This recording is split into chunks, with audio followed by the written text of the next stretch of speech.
Hi, I'm Kelly Street, registered dietitian with the OSU Extension Service Family Community Health Program based in Clackamas County. And my name is Amanda Gladix. I'm a Fisheries Extension faculty member with OSU Extension Service in Clatsop County and the Oregon Sea Grant. And today we are going to home can Oregon seafood, specifically tuna, using a pressure canner. So why are we using a pressure canner? We're using a pressure canner because we are starting with a low acid food, of which protein foods such as seafood are. And so in order to eliminate the risk of botulism, we need to be able to superheat the canner in order to eliminate that risk. We are filming this in August of 2020 during a time of COVID, and we are in Clackamas County shooting this, which is in phase one. And so we are trying to abide by all of the COVID safety practices. And hopefully, if we watch this time next year, We won't need these, right? You will find step-by-step instructions for home canning seafood in the PNW publication Canning Seafood and the Canning Tuna Fact Sheet. You may can tuna that has been previously frozen, pre-cooked, or fresh. For instructions on how to freeze seafood for home canning at a later date, refer to the publication Home Freezing of Seafood. We will be canning tuna loins purchased at a seafood market in Astoria. This tuna was blast frozen at sea, which meant it was very quickly frozen to a low temperature as the whole fish and then thawed out so that it could be filleted. Always start with a pressure canner that is in good condition. Replace worn out gaskets and overpressure plugs. Just make sure that you can move it around and that there's not a lot of gunk. If you are using a dial gauge canner, contact your local OSU Extension office to schedule an appointment to get the gauge checked.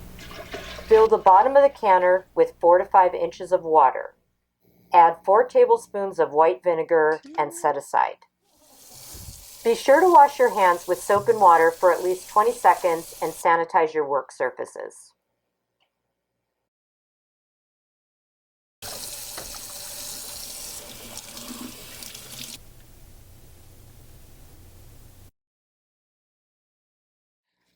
Okay, we're going to get started by cutting our tuna loins into lengths that are suitable for these half-pint jars. You can actually use the jar itself as a little bit of a guide. And we're using wide mouth half-pint jars. This size jars will carry up to about a half a pound of tuna. And as you can see from how Amanda's cutting up the loins, they just fit. This fits really nice into the wide mouth jar.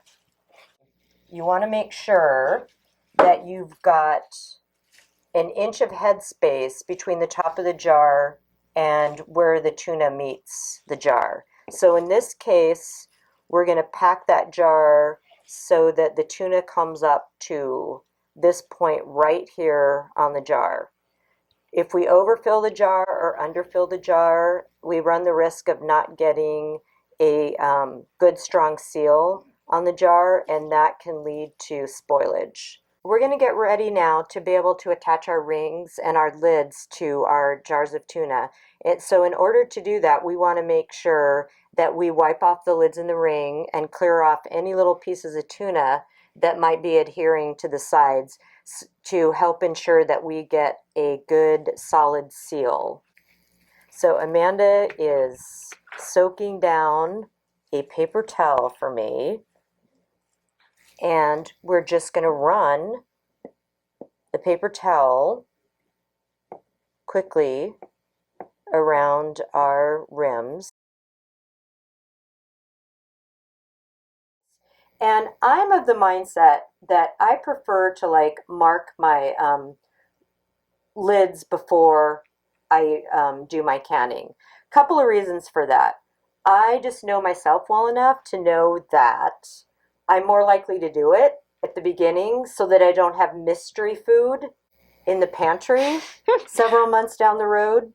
And then the other reason is I think it's also an extra food safety practice just because if you don't write on these lids, sometimes it's really easy for them to get mixed up with your lids that you haven't used. And these lids are one-time use. If it's something that's pressure canned, I like to put the name of what the item is. So in this case, it'll be tuna. Okay. And then we are at our altitude at sea level. We're going to be processing this tuna for 100 minutes in the pressure canner. So I also put on there 100 minutes. Okay. And then I put the date. You set the ring on, and then you screw the lid on, but you screw the lid on just so it starts to resist. And this is something when I started canning with my husband that I had to like teach him, because he would the jar Crank it, huh?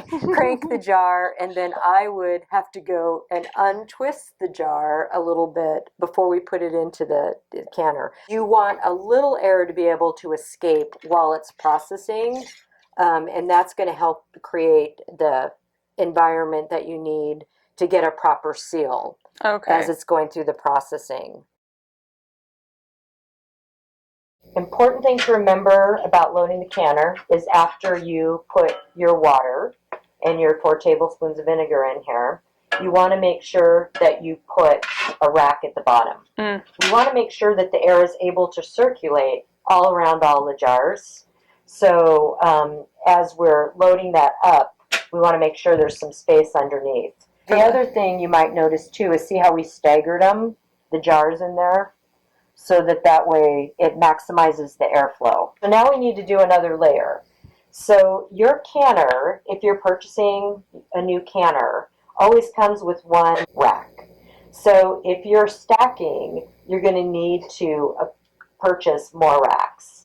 However, if you're crafty, you can also come up with ways to come up with your own. That's a good homemade one. one. Like screen. Oh yeah. And a screen that we cut to the diameter of the canner. We align our arrows, and then we're going to close. So we just close it. Follow the arrow, and yep, you're done. And we're going to do this outside, which is a good call, because that's something that people mention too. Well, I don't want the smell of canning fish in my kitchen. So we've got our canner on the stove, and we've lit the stove, and we've turned the heat to medium, and we're going to leave it at medium for a while. So why not turn it up a little higher? This process takes a long time. Wouldn't we want to speed it up? So this particular stove, and this is something for people to check at home, if you're canning on a camp stove, this particular stove will put out 30,000 BTUs if you've got it on the highest setting. The newer pressure canners, their bottoms aren't as thick as some of the old style pressure canners. And so if you crank that heat up to high, 30,000 BTUs, you're going to warp the bottom of your canner. Right now, what we're watching for is all the jars in the canner need to get heated up, and enough heat needs to be generated in the canner so that we're going to see a tuft of steam coming out of the vent port here. And so that's what we're waiting on. It's probably going to take about 20 to 30 minutes to get there. So we've let our canner vent for 10 minutes, and you can see it's continuing to actively vent now. So we're ready to put the counterweight onto the vent pipe. Once we put the counterweight on, we're going to wait to see that our pressure gauge comes up to the correct reading, in this case 11 pounds per square inch. You're going to want to make any necessary adjustments based on your altitude. When the recommended pressure has been reached, start timing, in this case for 100 minutes. Adjust the heat to maintain steady pressure. When the timing process is complete, turn off the heat and remove the canner. Let the canner cool naturally. Don't force cooling. After the canner is fully depressurized, remove the weight from the vent port. Wait 10 more minutes after you remove the weight. Unfasten the canner lid and tilt it away from you. Using a jar lifter, lift the jars straight up out of the canner. And onto a padded surface of a heavy towel. And you can see those jars are still bubbling. So they're extremely hot. So you want to be very careful. Okay, so it's been like 24 hours since we put the tuna into the canner. And so now it's time to check for a seal. What you want to do is you want to like lightly tap on the jar. And you should kind of hear a little bit of a ping. Another thing that you can do is kind of do this too. Kind of hold it by the lid. Hold the lid, okay, and see if there's any give. If for some reason you get like just a thud, that's an indication that the jar may have not sealed. And so in that case, you have two options. You can just go ahead and store that jar in the refrigerator, eat that one first, basically, right? Or you can reprocess it, but again, that means you've got to start with a new lid, and you've got to set up your pressure canner again. You got to go through the whole 100 minutes. Oh boy. And I don't know if you probably like the quality of the tuna that's been processed for 200 minutes. And make sure that you leave the rings off. People sometimes like to store their canned goods with the rings on. But what that does is that if you do have a seal go bad, you're not going to notice it.